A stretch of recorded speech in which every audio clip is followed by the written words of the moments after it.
punten, punten, nggak ada mangga, punten. Mangga. Halo guys, si Jubrek. Ngopi nih bos, saya ngorong. Halo sahabat podcast, di mana di kesempatan sekarang ini saya tidak akan mewawancara figur-figur lain, tapi saya akan lebih banyak menceritakan tentang pengalaman saya pribadi, yang dimana dulu sekitar tahun 2000, dimana saya hidup di sebuah kampung, yaitu kampung halamanku ya. Tapi aku sebelum tahun 2000 itu mondar-mandir kemana-mana ya. Dan sekitar tahun 2000 itu saya pulang ke kampung, dimana kampung saya itu masih sangat sejuk, dimana pepohonannya masih banyak, belum ada pabrik. Terus walaupun jalanannya masih belum seperti sekarang ya. Untuk mengisi hari-hariku ketika itu saya kan sering main ke sawah, kebun, atau nongkrong lah istilah di sini, yaitu di gonggo. Dan ketika itu saya berpikir bagaimana caranya untuk mengisi hari-hariku agar tidak seperti ini. Dulu itu kan yang namanya radio masih banyak didengar ya, anak muda, tua, semua kalangan juga masih dengar radio. Dan ketika itu aku juga suka dengerin radio ya. Pas aku ketemu salah satu frekuensi radio, di mana ya boleh dikatakan radionya radio lokal lah, radio ilegal. Terus saya dengerin, pas gitu kayaknya sinyal dari radio tersebut deket. Pas sore aku tanya-tanya kepada teman, di mana ya radio itu? Terus pas saya dengerin lagi radio itu nggak ada, nggak bisa didengerin lagi. Pas itu saya main dengan saudara saya, ya ada seorang teman. Pas gitu terus saya nanyain, kemarin kan di frekuensi ini ada radio, sekarang kok nggak ada? Oh itu radionya si A katanya. Kok sekarang nggak siaran? Padahal aku suka dengerin. Oh itu kalau si A biasa aja, mah iseng-iseng. Tapi sekarang nggak on air lagi katanya. Pas gitu, saya sempet main ke salah seorang istilahnya dokter elektronik. Ya dibilang elektronik itu apa ya, bengkel. Pas gitu nanyain, berapa sih? Katanya kalau bikin pemancar yang nggak jauh lah. Pas si dokter elektronik itu kan kebetulan kenal ya. Udah aja ini pakai aja yang udah jadi katanya. Emang ini ada katanya. Radio yang pernah dipakai kemarin. Oh yang pernah dipakai di frekuensi sekian gitu ya. Pas gitu saya emang mau dijual. Boleh katanya, kalau mau dipakai mah beli. Saya beli dengan teman saya itu dengan seharga 120.000. Akhirnya saya bawa pulang. Terus kan di kampung saya kan listrik, yang namanya aliran listrik itu kan masih pakai listrik ikut dari orangnya dari seberang. Pakai kabel sekitar 300 meteran. Akhirnya saya pancarkan itu radio. Terus saya berkomunikasi, bercakap-cakap. Nah saya kan begini, saya kirain itu nggak ada yang dengerin ya. Terus saya suka puterin lagu-lagu. Ini lagu-lagu yang diputerin lagu-lagu yang saya suka aja. Pas suatu hari, ketika itu kan hujan rintik-rintik, ada salah seorang yang datang. Katanya, mau kemana pak? Saya bilang, saya kan mau ke sini katanya, ke sini kan ada radio ya. Maksudnya pak gimana? Ya saya kan suka dengerin radio, kayaknya deket, kayak ada salah seorang yang bilang katanya radio itu di kampung ini. Oh iya pak, kebetulan saya. Nah saya itu sebenarnya kaget juga, apa ini petugas apa gimana. Saya takut ya, karena pancar radio kan ilegal. Pas itu katanya saya bercakap-cakap, terus dia suka dengerin. Oke, kita ramein aja katanya. Terus di kampung saya juga di sana banyak yang dengerin, ibu-ibu katanya. Wah, terus saya kan nggak punya pengalaman di radio, terus gimana kan? Oke lah kalau begitu, kata saya bilang ya, radionya kita bikin acara aja. Terus saya susun acara dengan teman-teman gitu ya. Banyak dari on air dari mulai jam 6 pagi sampai jam 12 malam. Kayaknya kan waktu itu kan radio itu suka jualan sejenis atensi lah. Jenis kartu kertas, terus itu bisa minta lagu, kirim-kirim ya. Nah di situ saya disuruh mencetak atensi aja katanya. Banyak yang mau kirim. Oke. Pas itu kan saya ada seseorang yang datang. Dia itu kan punya percetakan. Katanya boleh di saya aja nyetak atensinya. Oke. Terus ini desainnya cocok enggak nih buat radio ini? Pas saya kaji dengan saudara saya, oh kayaknya cocok. Ya oke lah. Terus sistem pembayarannya gimana katanya ini buat atensi? Nanti aja kalau udah laku katanya baru dibayar. Oke, kan saya kan nggak kerja, cuma teman-teman juga belum kerja ya. Akhirnya lama-kelamaan itu atensi dicetak, banyak yang beli ke rumah, ke studio lah istilahnya. Tapi itu kan di rumah. Banyak yang kirim, terus banyak yang berkunjung. Ketika itu walaupun hujan dan saya tarik penyiar ya, saudara saya kan ada yang ketika itu tahun 2001 tuh kurang inget ya, apalagi dia sekolah di SMP atau SMA ya. Ya pokoknya itu sekitar gitulah, SMA kayaknya. Dia suka bacain atensi di jam-jam spesial lah, di jam 7 sampai jam 9 malam.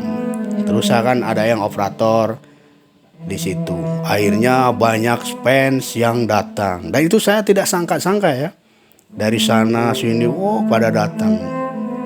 Akhirnya saya susun lagi acara. Fans banyak yang bilang katanya mau acara karaokean. Ya saya sempetin waktu juga ya. Dari jam 3 sore sampai jam setengah 6 lah karaoke. Pas gitu kan satu hari kan itu hari Minggu, hujan itu lagi turun ya. Pas itu datang salah seorang cewek ya yang cantik. Ya cantik ya, kalau cewek cantik ya, sama temennya. Dia bilang, Mamang boleh nggak katanya teman saya ini mau ngisi acara.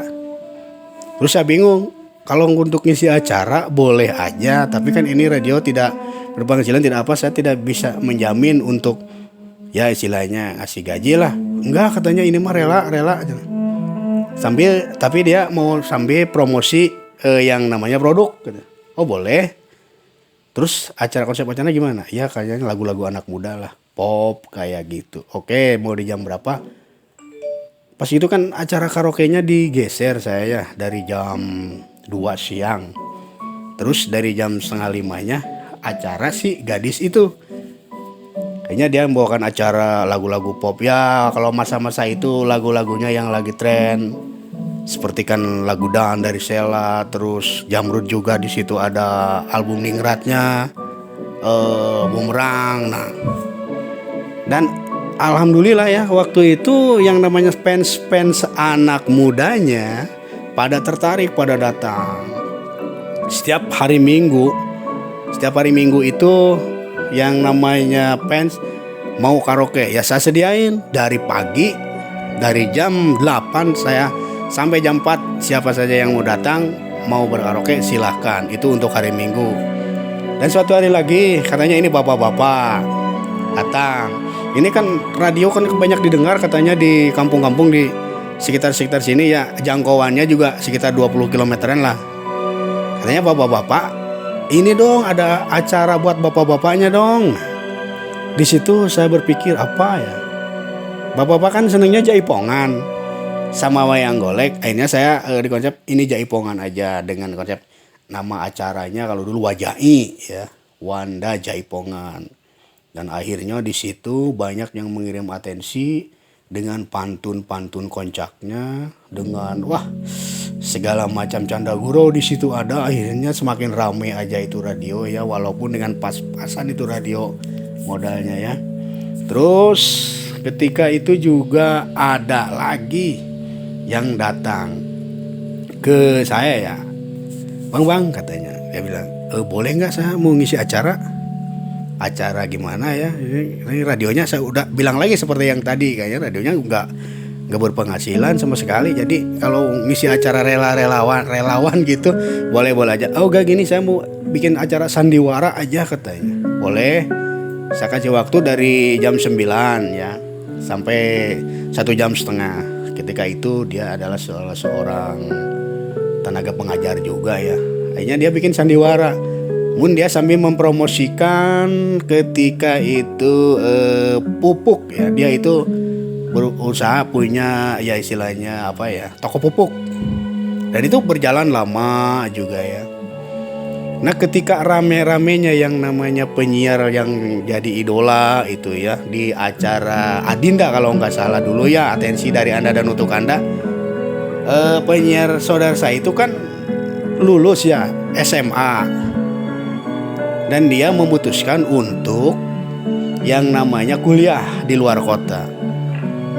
Akhirnya saya bingung ya, waduh ini radio gimana ya, sementara dia kan yang pas lah di hati para pendengarnya. Akhirnya kan saya nggak bisa mempertahankan juga, nggak bisa apa-apa, tapi dia memutuskan untuk kuliah di luar kota. Akhirnya di situ ada semacam apa ya, kehilangan fans kita, dan dia pergi ya kuliah, dan saya juga mengantar, banyak juga ya fans yang mengantar ikut ke sana. Akhirnya kayak semacam ada kehilangan, agak sedikit reduh yang namanya itu radio. Namun saya ada lagi yang namanya saudara saya, terus dia asalnya malu-malu, terus dia bikin aja, kata saya, bikin aja jadi penyiar, baca atensi kok, baca aja kok, susah, nggak apa-apa, kata saya. Asal malu, jangan malu-malu, pokoknya latihan aja. Terus digembleng, akhirnya dia bisa kena juga maksudnya di hati pendengar. Akhirnya rame lagi tuh atensi. Ya sekitar dia lulus SMP, karena dia masih SMP ya, dia juga memutuskan untuk melanjutkan sekolah ke lebih lanjutnya, memutuskan untuk bersekolah di luar kota. Akhirnya saya bingung lagi di situ. Waduh, ini udah pas banget lagi dia pengganti yang ini pergi lagi. Ya, tapi saya juga seperti yang lainnya ya, nggak bisa menahan. Akhirnya dia pergi sekolah ke sana. Namun terus waktu berjalan, ada lagi menyiar lagi dengan khas dia, namun dia berkendala akhirnya untuk memutuskan ya yang namanya menikah, terkendala lagi. Di situ akhirnya banyak sekali ya fans yang namanya radio yang dikelola di kampung saya itu bertemu yang namanya satu sama lain, misalkan di atensi, kalau dia naksir misalkan ke salah seorang cewek, itu kan dulu dicurahin di atensi ya, misalkan spesial buat dia, terus pakai di kata-kata yang agak sedikit merayu-rayu, akhirnya ada yang jadian sampai misalkan menikah. Banyak sekali kejadian-kejadian seperti itu. Dan akhirnya udah berujung nih ya, yang namanya semua krunya menikah. Dan fansnya juga banyak yang menikah. Akhirnya si radio itu ya istilahnya agak sedikit on airnya dikurangin, akhirnya off air ya, tidak on air lagi dan radio tersebut. Dan tapi alhamdulillah ya, meskipun sudah tidak ada itu yang namanya radio, namun ketika saya sekarang ini sampai sekarang ya, kalau ketemu itu sama penggemar radio dulu, dia bilangnya, ayo dong radionya ini lagi, on air lagi. Oh ya, mungkin mereka itu sekedar apa ya, basa-basi, karena ini terus terang ya, anak-anak muda sekarang kan lebih banyak ke HP, ke apa ya, jadi radio itu jarang dikenal. Namun sampai sekarang aku pribadi ya masih sempet lah sehari 1 jam 2 jam dengerin radio ya, di mana sekarang kan radionya banyak sekali ya, radio-radio berita, apa radio-radio yang namanya memutarkan musik. Tapi sampai sekarang juga ya begini, masih banyak teman atau fans yang belum lupa, meskipun mereka sudah punya anak, bahkan sampai ada yang udah punya cucu, pas ketemu manggil, ayo dong radionya. Ada yang masih ingat namanya, ada yang enggak, cuma senyum begitu ketemu. Kalau saya kan dulu ya, ketika masih on air itu kan hari Minggu ada yang ngundang, oh masak di daerah sini, aku ikut. Oh ada yang undangan masak daerah sini, aku pergi. Oh masak di ini, ya kalau dulu mah itulah istilahnya ngaliwet ya. Dan sampai sekarang juga masih banyak yang nanyain, oh sini dong main dong. Buat dari fans dulu ya. Dan terus terang krunya juga, ini kru radionya itu kan saudara-saudara. Namun sekarang ya yang namanya alat-alat radionya pun sulit ya, sudah sulit diperbaiki, sudah istilahnya nggak dirawat, akhirnya nggak bisa dipakai lagi. Mungkin untuk cerita selanjutnya, karena banyak sekali ya cerita-cerita tentang radio yang saya kelola dengan saudara saya itu, mungkin bisa di episode ya selanjutnya ya. Dan sekarang kan halo podcast, nah sekarang istilahnya kan podcast. Kalau dulu kan sapaan radio itu halo pendengar atau halo mitra. Kalau radio yang dulu saya kelola itu kan sahabat mitra gaul. Nah gitu. Kalau sekarang mah halo podcast, sahabat podcast. Nah sekarang lebih modern ya, jadi ceritanya di podcast. Namun Anda masih penasaran dengan cerita saya selanjutnya? Ini cerita pribadi dan pengalaman pribadi yang kebetulan juga tidak ditulis ya, namun seingat saya. Tapi insya Allah pertemuan kedepannya saya akan lanjutkan lagi cerita ini. Dan sekarang saya cukupkan dulu sampai di sini. Terima kasih. Dadah. Yes, jangan lupa like, comment, dan subscribe. Dede, sedet, sadon, dede. Apa kilo? Dale. Lauk hiu, mani lebay. See you. Bye-bye.